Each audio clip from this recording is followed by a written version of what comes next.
요즘 저는 시간이 날 때마다 짬짬이 박경리의 토지를 다시 읽고 있습니다. 드라마로도 나왔고 그래서 여러분들이 잘 아시죠? 그 책을 다시 읽으면서 우리나라 사람이 노벨 문학상을 타기는 글렀구나 라는 생각을 했습니다.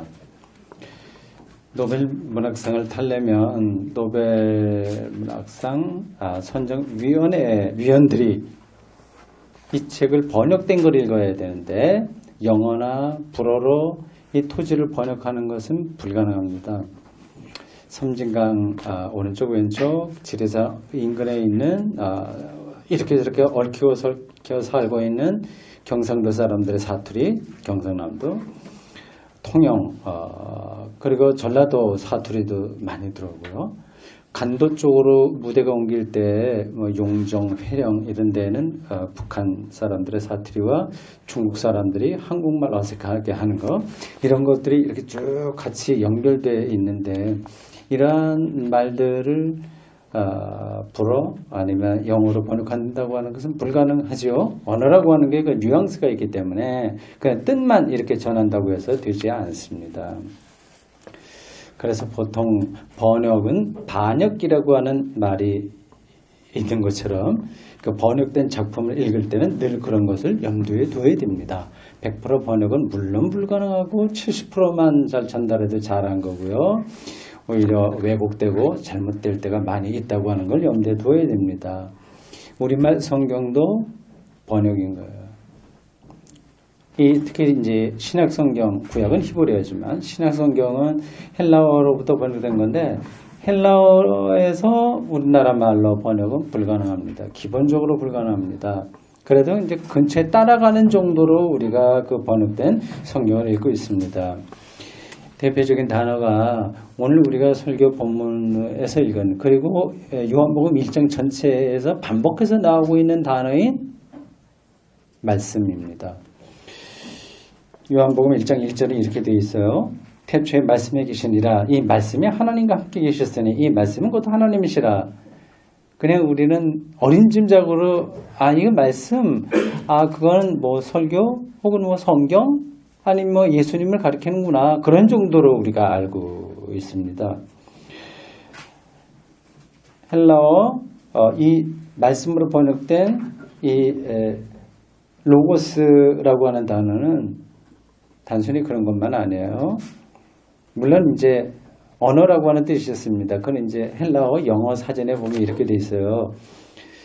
word, value, 가치, reason, 이성, grounds, 토대들, 그런 것들입니다. 사전적인 의미로만 우리가 본다면 요한복음 1장 1절을 우리 성경에서는 태초에 말씀이 계시니라 이렇게 되어 있지만 태초에 아르케예요. 태초에 언어가 존재했느니라 했다. 혹은 태초에 이성이 존재했다. 이렇게 번역해도 됩니다. 요한복음 기자는 이 요한복음의 그 서론 부분 1장에서요.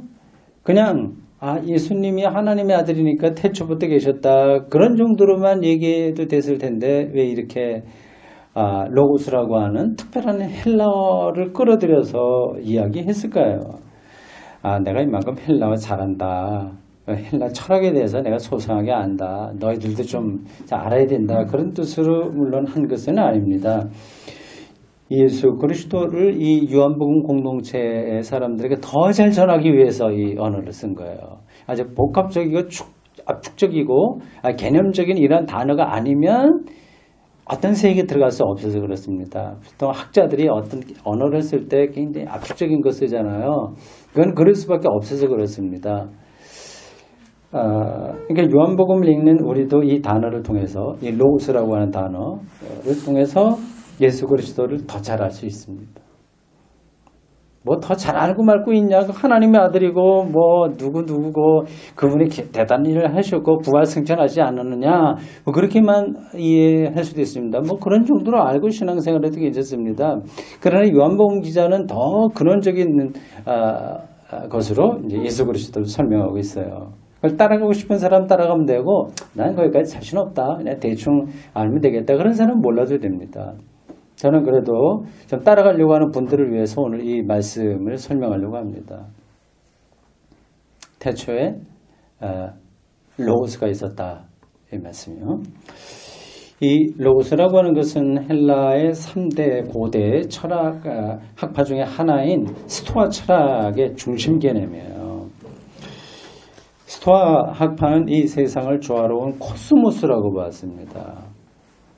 그러니까 그 코스모스의 세상에 그걸 가능하게 하는 어떤 원천적인 힘, 그걸 로고스라고 부른 거예요. 이름을 붙인 거예요. 그럼 우리 기독교식으로 얘기하면 우리는 세상을 그렇게 아름답게 조화롭게 하나님의 섭리에 따라서 돌아가게 하는 힘을 뭐라고 그러죠? 성령이라고 얘기하죠. 그러니까 이 로고스라고 하는 개념하고 성령이라고 하는 개념은 상당히 일치하는 겁니다. 낱말은 달라요. 낱말은 그렇게 중요하지 않습니다. 그 낱말이 가리키고 있는 세계가 중요한 거예요. 그러면 로고스하고 성령이 똑같단 말이냐? 물론 똑같은 것은 아닙니다. 이게 요한복음 기자가 로고스, 당신은 스토아 철학에 대단히 했거든요. 물론 플라톤이나 아리스토텔레스 이런 것들이 같이 어울려서 3대 철학이 유럽 근동의 모든 정신, 시대 정신이었고 아주 중심적인 사고방식이었습니다. 그 사람들만이 아니라 모든 철학자들은 다 그걸 잡아내려고 한 거예요. 지금도 마찬가지로 그렇게 합니다. 플라톤이 얘기하는 그 이데아라든지 아리스토텔레스가 얘기하는 뭐 진리와 형상, 에이도스 그런 거라든지 또 과정 철학자들 뭐 화이트헤드 이런 사람이 말하는 그 프로세스 과정 이런 것들도 다 근원적인 토대를 잡아 거기에 이제 담아보려고 했었던 겁니다. 하이데거는 존재라고 얘기하고요. 그 로고스, 노자와 장자는 도라고 얘기를 한 거죠. 도, 이데아, 과정, 존재 이런 것들의 개념들 다 일치하는 건 아니지만 그러나 이 세상의 궁극적인 토대를 이제 그 단어 혹은 그 개념으로 잡아보려고 했다고 하는 점에서는 이제 통하는 개념인 거예요. 우리 기독교인들은 그 여러 철학자들이 얘기하는 그 등등등등 제가 열거한 그런 것을 하나님이라고 이렇게 보고 있습니다. 지난 2000년 기독교는 그래서 자기를 표현하는데 독단적으로 하지 않았어요. 알아듣게 한 거야. 상대방. 알아들으려면 어떻게 해야 돼요? 그들이 쓰는 세계로 해야 되잖아요. 그들이 쓰는 세계의 언어와 개념이 뭐예요? 철학인 거예요. 뭐 고상하게 우리가 뭐 철학자 되자 이제 그런 차원이 아니라 예수 그리스도에 대한 사건을 이제 그러한 플라톤이나 스토아나 뭐 노자와 장자 이런 걸로 이 세계를 이해하고 있는 사람들에게 어떻게 전합니까? 그러한 개념을 끌어와야 되는 거죠. 로고스가 그런 거예요. 근데 초기 기독교는 그걸 그냥 무조건 받아들이지는 않았어요. 대단합니다. 초기 기독교 교부들 몇 세기 동안 있었던 사람들, 이 사람들이 그냥 기도 많이 해서 그런 기독교의 체계를 세운 게 아닙니다. 주변의 철학자들하고 대화를 할 뿐만 아니라 극복하고 넘어서고 그렇게 하면서 기독교의 체계가 잡히게 된 거예요. 그러니까 이 로고스라고 하는 것을 그냥 받아들이지 않고 새로운 차원에서 이해했습니다. 그걸 가리켜서 기독교의 핵심 교리인 성육신이라고 합니다. 성육신. 이루다. 육신을 이룬다고 하는 거예요. 보통 우리 성육신, 성육신 이렇게 많이 하지 않습니까? 인카네이션이라고 하는 건데요. 그 뜻은 육신을 이루었다. 혹은 육신이 되었다고 하는 겁니다. 오늘 설교 보면 요한복음 1장 14절이 그거를 정확하게 짚고 있고요. 성육신 신학 혹은 성육신 신앙은 바로 이 구절에 토대하고 있습니다. 다음과 같습니다. 말씀이 육신이 되어 우리 가운데 거하시며 우리가 그의 영광을 보니 아버지의 독생자의 영광이요 은혜와 진리가 충만하더라. 이게 이 말씀이 육신이 됐다. 이렇게 로고스가 육신이 됐다. 그런 걸 통해서 요한복음 기자는 스토아 철학자들의 로고스 개념을 당연히 머릿속에 넣고 얘기를 하겠어요? 아니겠어요? 당연히 넣고 하는 거죠.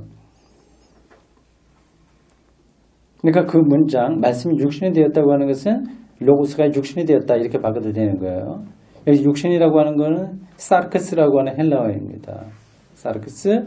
이거는 구체적으로 우리의 인간 몸을 가리켜요. 뭐 머리카락, 살덩어리, 피, 이 신경, 이런 것들 다 포함한 구체적인 인간을 가리킵니다.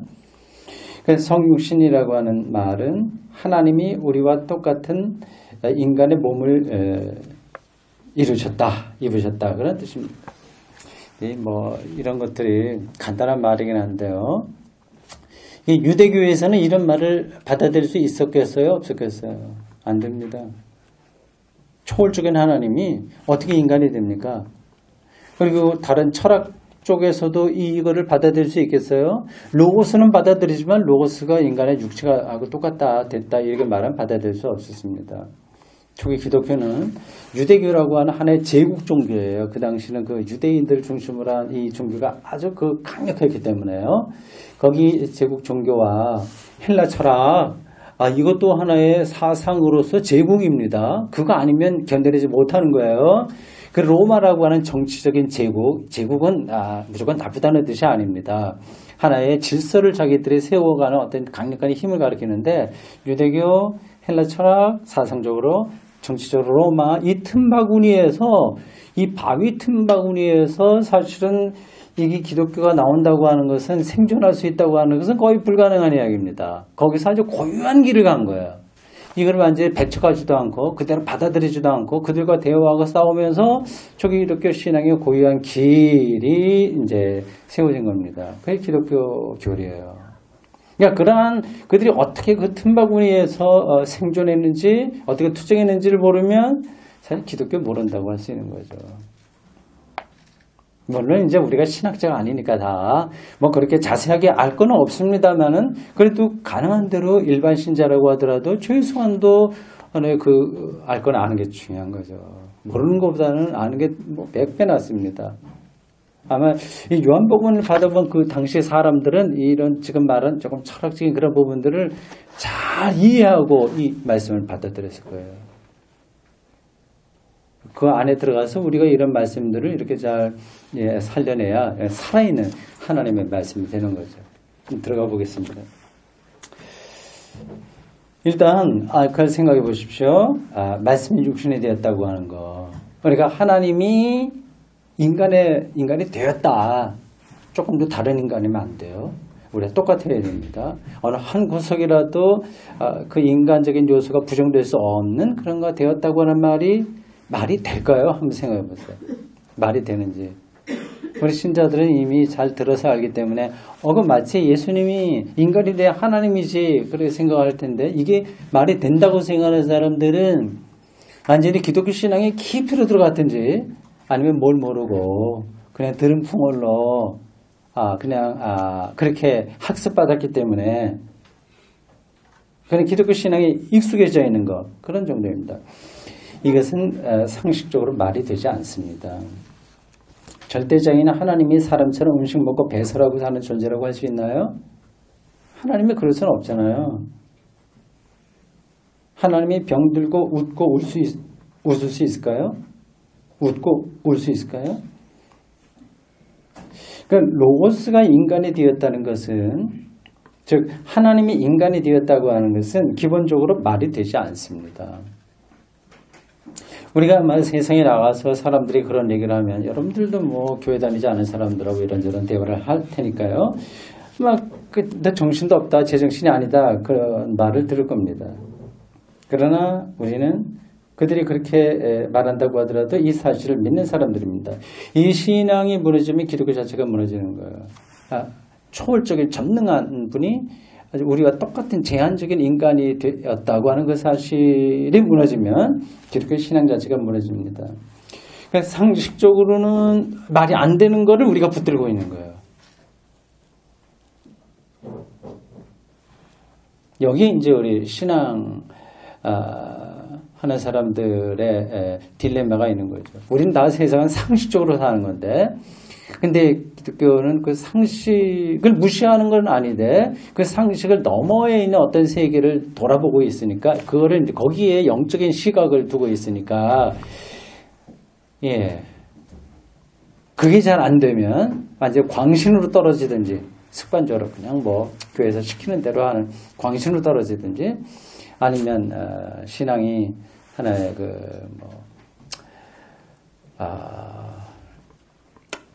광신 아니면 냉소주의에 떨어지거나 그렇게 될 수 있습니다. 이 요한은요, 오늘 말씀을 전하고 있는 이 요한은 영적으로 성숙한 사람이에요. 어른이 된 사람이에요. 그러니까 어린아이의 눈으로서는 우리가 상식적으로 잘 받아들일 수 없는 거이겠지만, 우리가 요한이 말하고 있는 그 세계를 조금 따라갈 수 있다면 정말 우리는 성숙한 그런 사람으로서 세상을 살 수 있고 또 하나님의 뜻에 가까이 갈 수 있습니다. 요한은 이 로고스가 인간이 되었다고 하는 이 사실, 여기에 대한 거를 무조건 우기는 게 아니에요. 그 논거를 댑니다. 성경은 여러분들 기억해 두시면 좋습니다. 논리적인 거예요. 그 영적인 시각으로 논리적인 거죠. 그걸 따라가야 됩니다. 그는 두 가지를 제시합니다. 무조건 얘기하는 게 무조건 믿으라가 아니라 이러한 논리, 이러한 논거에 근거해서 내가 말하니까 이해가 되면 잘 따라와 봐라. 그런 뜻입니다. 첫째 논거는 그가 예수님의 영광을 보았다는 사실입니다. 그 영광이라고 하는 단어는 성경에 아주 전체 흐르고 있는 거예요.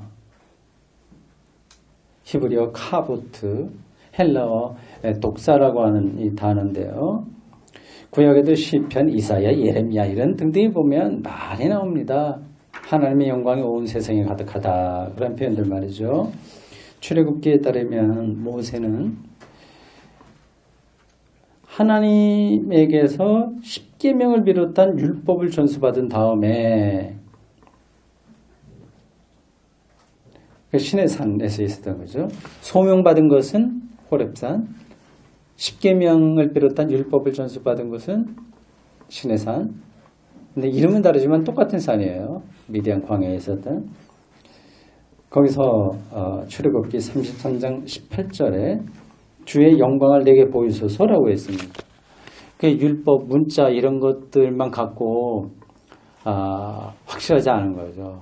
모세는 영광, 당신의 얼굴을 보고 싶다. 당신을 직접 보고 싶다. 그런 뜻으로 그렇게 말했습니다. 그러자 하나님은 그 다음에 그 과정을 여러분들이 잘 아실 텐데 출애굽기 33장 23절에서 이렇게 대답하십니다. 네가 내 등을 볼 것이요 얼굴은 보지 못하리라. 그 영광을 직면하지 못한다. 그런 뜻입니다.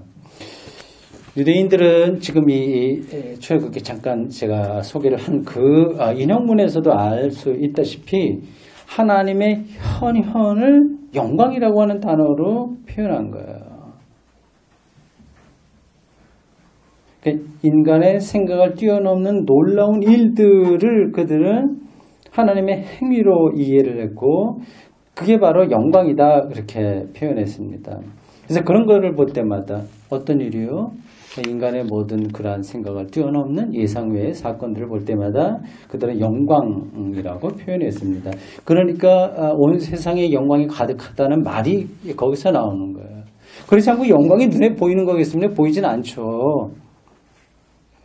근데 이 세상은 똑같은 세상이에요. 누가 보든지 시인이 보든지 뭐 그림 그리는 사람이 보든지 과학자가 보든지 똑같은 세상인데 그걸 어떤 시각으로 보느냐에 따라서 그게 달라집니다. 그래서 성서기자들의 영적인 시각에 의하면 이 세계는 하나님의 손에 의해서 운행되기 때문에 우리가 알 수 없는 그런 놀라운 일들이 끊임없이 벌어지는 것이고 곳곳에 일어나는 것이고 그게 바로 하나님의 영광이다, 현현이다 이렇게 그들은 말했습니다. 출애굽 이후에 홍해를 건넌 다음 이제 모세의 노래라고 하는 이제 소제목이 붙은 그 대목에서 출애굽기 기자는 이렇게 이야기합니다. 애굽 건너고 홍해가 갈라지고 뭐 그 다음에요. 여호와여, 주의 오른손이 권능으로 영광을 나타내시니이다. 그 최첨단 무기로 무장된 그 이집트의 기마병들을 홍해에 수장시킨 거, 이거는 하나님만이 할 수 있는 것이고 바로 그렇기 때문에 그 하나님의 행위, 하나님의 현현이 영광이다. 그렇게 표현한 겁니다. 그런 경험들 우리들에게 있는지요? 현대인들은 영광이라고 하는 단어를 낯설게 생각하거나 아니면 상투적으로 생각을 합니다.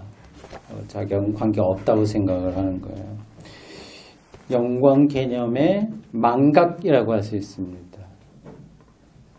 소중한 영적 전통이 이제 잃어버린 거죠. 영광의 차원을 놓치고 사는 겁니다. 대신 영광과 반대되는 거라고 한다면 영광에 대한 개념을 놓치고 망각하고 대신 세속적인 것에 대한 관심에 온통 우리가 떨어져 있습니다. 이 말, 세속적이라고 하는 말도 오해하지 마십시오. 교회 나오는 사람들은 거룩하고 바깥에 있는 사람은 세속기다. 그 교회 일은 거룩하고 세상 일은 세속하다. 전혀 그런 차원이 아닙니다. 교회 일도 세속적일 수 있는 거예요.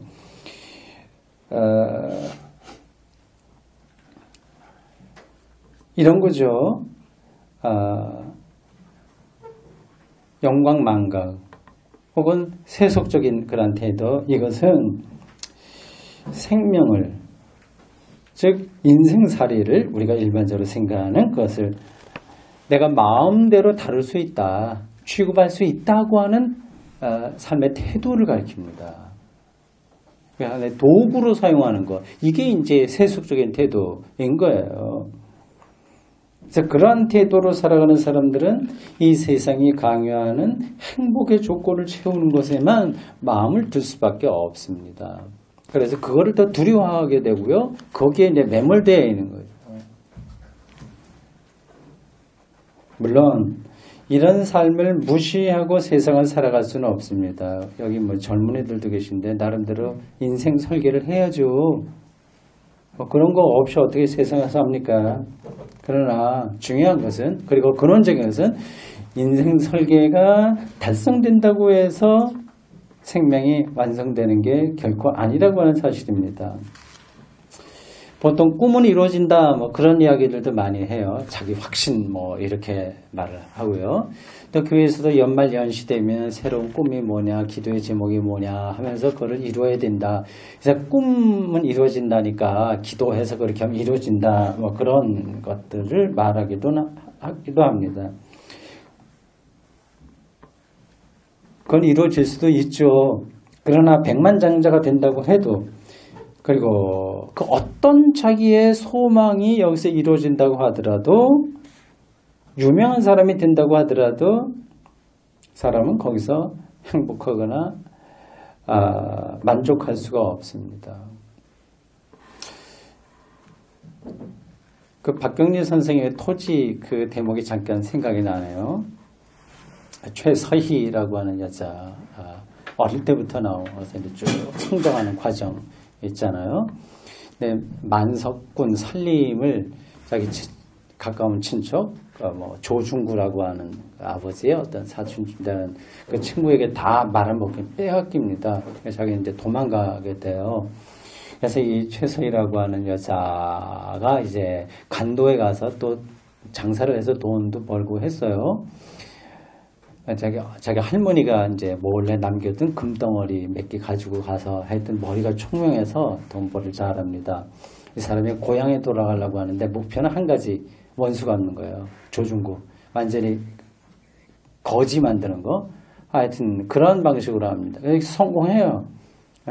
소위 말해서 원수를 다 갚아요. 그래도 이 최서희의 마음은 채워지지가 않습니다. 아마 크리스토퍼 백작인가? 아마 그 영화나 소설도 그런 주제일 겁니다. 그러니까 자기가 원하는 것을 이루어도 그걸로는 되지 않는 거죠.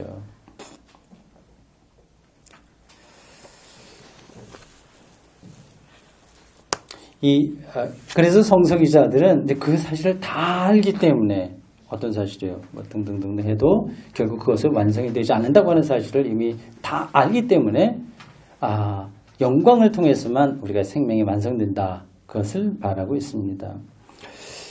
오늘 이 요한복음 기자가 얘기하는 그 영광에 대한 이야기를 조금 더 따라가 보도록 합시다. 그는 이 영광이 예수 그리스도에게 나타났다고 말합니다. 예수 그리스도에게 영광이 나타났다. 그러니까 이거예요. 핵심적으로 예수 그리스도에게 나타난 그 영광을 우리가 인식하고 경험하고 사는 것이 바로 생명을 얻는 길이다. 결론적으로 말씀드리면 그 이야기입니다. 근데 그게 왜 그러냐 하는 것을 이제 조금 우리가 설명을 더 해야 되죠. 예수님이 모세처럼 홍해를 갈랐기 때문도 아닙니다. 로마 식민 통치를 무너뜨렸기 때문이다 아닙니다. 이런 정도의 일이라고 한다면 예수님은 선지자 정도에 불과하겠죠. 아니면 독립투사 정도에 불과합니다. 요한은 아버지의 독생자의 영광을 예수님에게서 보았습니다. 아버지의 독생자의 영광. 바울도 똑같은 경험을 이야기합니다. 고린도후서 4장 6절입니다. 어두운 데 빛이 빛이라 말씀하셨던 그 하나님께서 예수 그리스도의 얼굴에 있는 하나님의 영광을 아는 빛을 우리 마음에 비추셨느니라. 그걸 알 수 있다면 얼마나 기쁠까요? 바울은 그렇게 이미 비추어 주셨다 얘기를 합니다. 하나님의 영광을 예수 그리스도 얼굴에 있는 그 하나님의 영광을 아는 빛을, 이것은 곧 예수님이 하나님의 아들이며 메시아라고 하는 사실입니다. 그거 우리가 알지. 그래서 내가 세례받았지. 그렇게 얘기할 겁니다. 세례받은 문제가 그런 차원이 아닙니다. 그거를 그냥 들어서 낱말 뜻으로 대충 우리가 아는 거하고 실질적으로 우리가 그렇게 아는 거, 경험하는 것은 하늘과 땅의 차이입니다. 바로 이 사실, 예수 그리스도의 얼굴에 있는 하나님의 영광을 아는 것, 이것이 초기 기독교 신앙의 중심입니다. 그게 무슨 뜻일지 여러분들이 궁금하실 텐데요. 여러분들 대신해서 몇 가지 질문을 제가 이렇게 정리해 봤습니다. 여러분들 대신해서 질문하는 거예요. 하나님의 아들이 예수님이라고 하는 게 무슨 뜻일까요? 그리고 초기 기독교인들은 그 사실을 어떻게 한 걸까요? 그 예수 그리스도 얼굴에 하나님의 영광이 있다. 그걸 어떻게 한 거예요? 써붙인 거 아니잖아요, 예수님이. 예수님이 밥도 안 먹어도 배부르고 그런 거 아니잖아요. 똑같은데 어떻게 한 걸까요? 그리고 그렇게 고백하고 있는 것에 어떤 확실한 근거가 있는 걸까요? 아니면 그들의 어떤 착각 뭐 이런 걸까요?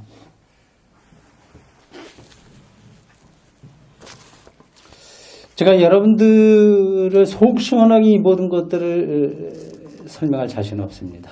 그러니까 제가 알고 있는 바에 따른 대답만 드리겠습니다. 지금 드린 몇몇 질문에 대한 대답을 좀 요약하면 다음과 같습니다.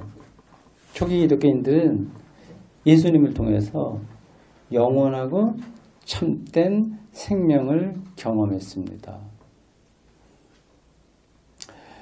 이 생명은 단순히 부자가 된다거나 건강하게 앓지 않고 병들지 않고 오래 산다거나 혹은 남에게 존경받는 사람으로 산다고 하는 것을 의미하지 않습니다. 그건 다 지나가는 거예요. 그런 것 정도라고 한다면 굳이 예수 믿을 필요 없습니다. 그냥 교양 있게 살면 되는 거예요. 여기저기 교양 받을 거 얼마나 많이 있습니까? 그리고 뭐 힐링 좀 받고 심리치료 좀 받고 자아에 대한 확신 그런 거 좀 갖고 그건 얼마든지 다른 데서 다 할 수 있고요. 또 처셋을 배우면 되고 재테크 조금 배워서 요령껏 세상을 살면 됩니다. 세상은 뭐 그런 정도로 괜찮게 사는 사람들을 뭐 좋다 그렇게 말합니다. 그것으로 만족할 수 있는 사람들은 그렇게 살면 됩니다. 굳이 뭐 교회 나와서 예수 뭐 믿고 하는 거 하지 않아도 됩니다. 걱정하지 마십시오. 그럼 지옥 가면 어떻게 되냐 그런 걱정도 하지 않으셔도 됩니다. 대다수의 사람들은 그렇게 살고요. 그 중에서 조금 더 건전하게 살기도 하고 좀 못하게 살기도 하는데 대충 그 안에서 삽니다. 요한복음 공동체를 비롯해서 오늘 이 신앙을 고백하고 있는 이 사람들과 초기 기독교인들 모두는 다 이제 예수님을 하나님의 아들로, 하나님의 현현으로, 말씀이 육신이 된 그분으로 경험한 뒤로는 더 이상 이런 방식의 삶에 떨어지지 않았습니다. 떨어질 수가 없는 거예요. 어른이 됐는데 어떻게 아이들 소꿉놀이와 같은 방식의 완전히 떨어져서 합니까? 그건 안 되는 이야기잖아요. 태양이 비추면 더 이상 손전등이 필요 없게 된 것과 같습니다. 얼마나 놀라운 경험이었는지요. 저도 초기 기독교인들과 똑같은 그런 차원에서 다는 모르지만 그게 어떻다 이렇게 저렇게 좀 따라가고 있어서 좀 부럽기도 하고 그분들이요. 나도 그러한 신앙에 좀 더 중심으로 들어가야 되겠다는 생각을 자주 합니다. 그 무엇과도 비교할 수 없는 그러한 아주 원천 생명이고 정말의 완성될 그 생명에 대한 경험이었습니다. 쉽게 말하자면 초기 기독교인들은 예수 그리스도를 통해서 삶에 대한 참된 만족, 참된 행복을 경험한 것입니다. 이런 경험의 근거에서 그들은 말씀이 육신이 되어 우리 가운데 거하심에 오늘 본문에 나와 있듯이 이렇게 고백할 수 있었어요.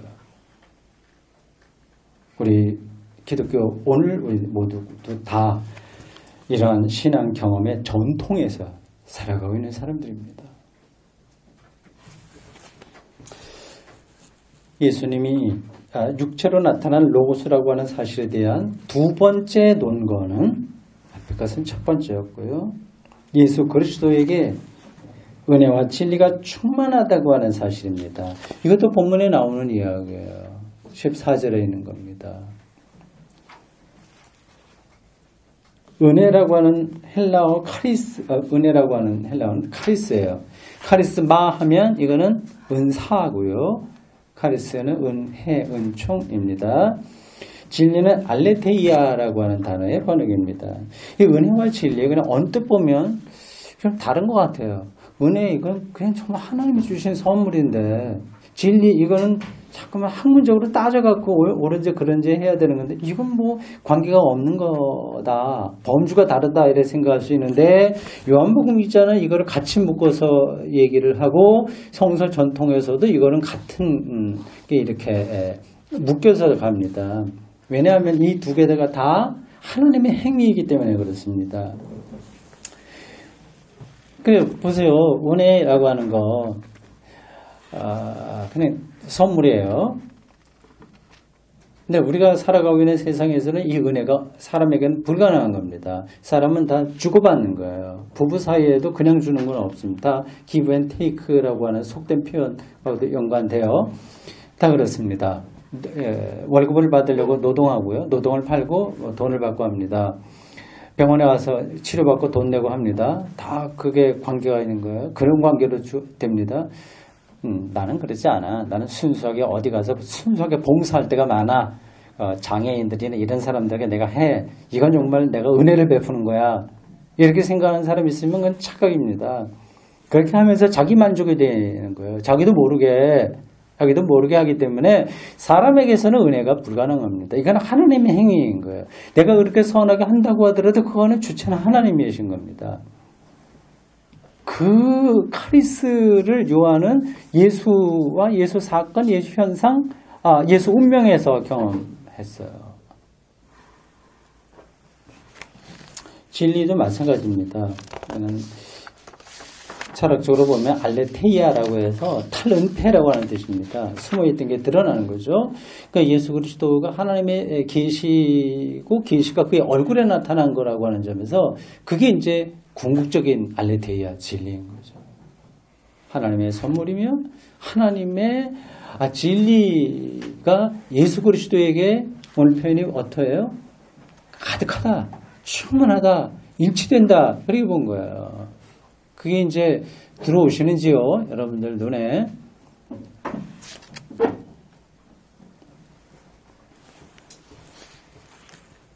그 은혜와 진리를 조금 더 설명하면 이렇습니다. 오늘 본문 17절에서 그거를 보충해서 이렇게 말해요. 율법은 모세로 말미암아 주어진 것이요 은혜와 진리는 예수 그리스도로 말미암아 온 것이다. 그래서 두 가지가 대립되고 있죠. 하나는 모세의 율법, 또 하나는 은혜와 진리, 예수 그리스도에 온 거. 이게 대립되고 있어요. 모세 율법, 보통 우리가 율법 말은 많이 하지 않습니까?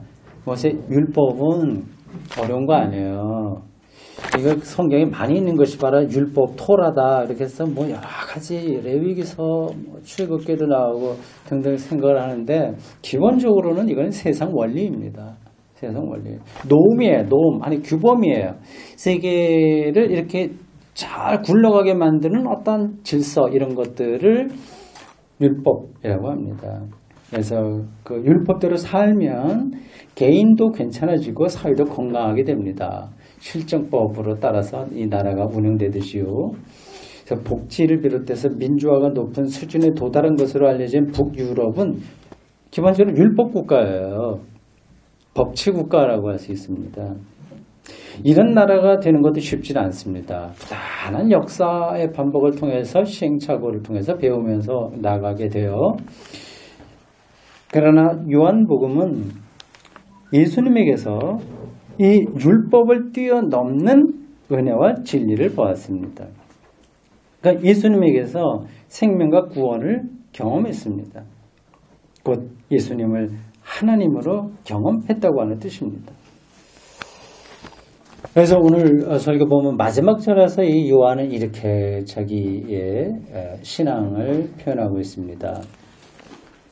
일찍이 하나님을 본 사람은 없다. 공동번역으로 읽었습니다.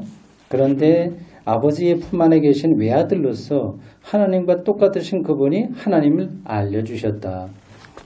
오늘 우리가 본 설교 요한복음 앞부분이 굉장히 이렇게 관념적이에요. 설교하기가 좀 어려운 건데 여러분들도 듣기가 따라오기 쉽지 않았을 겁니다. 하나님을 본 사람이 없다 고 하는 말이 무슨 뜻일까요?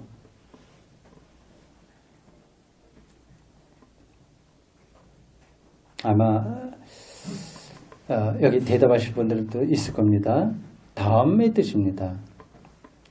아무도 생명 완성을 경험하지 못했다 뜻입니다. 하나님은 생명의 근원이에요. 그러니까 하나님 하면 자꾸만 옥황상제처럼 뭐 수염 달리고 그런 거 생각하지 마십시오. 생명의 근원이에요. 토대예요. 그러니까 하나님을 보면 죽는다 그 말은 생명을 보면 죽는다는 거예요. 우리가 살아있는 한 우리는 생명이 뭔지를 경험하지 못합니다.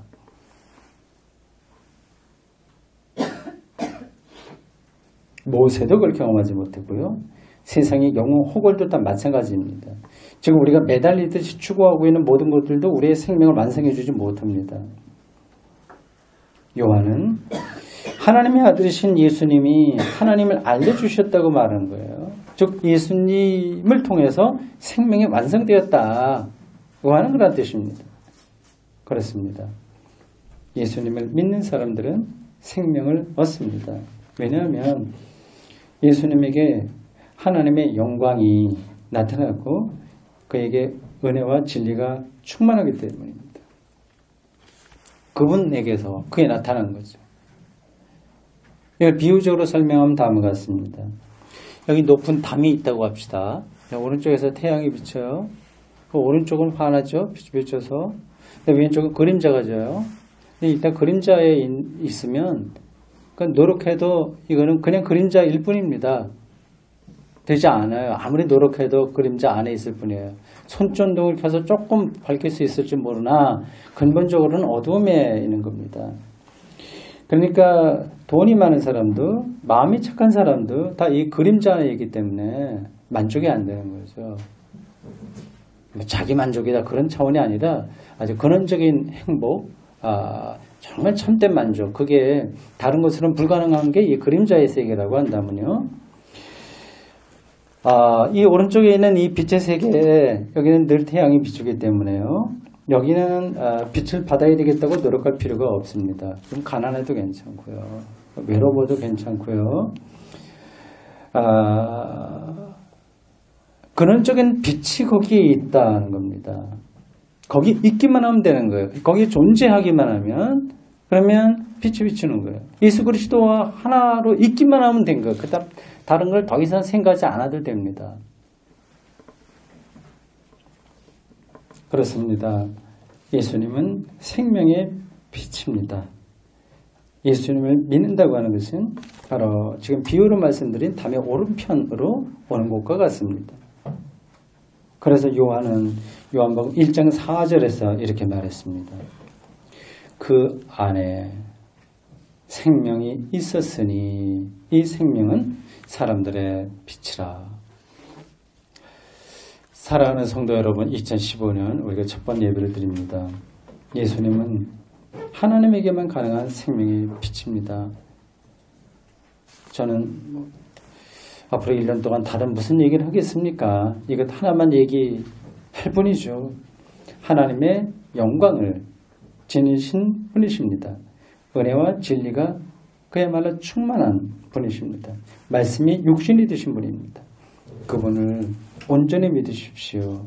그분께 여러분의 운명을 맡기십시오.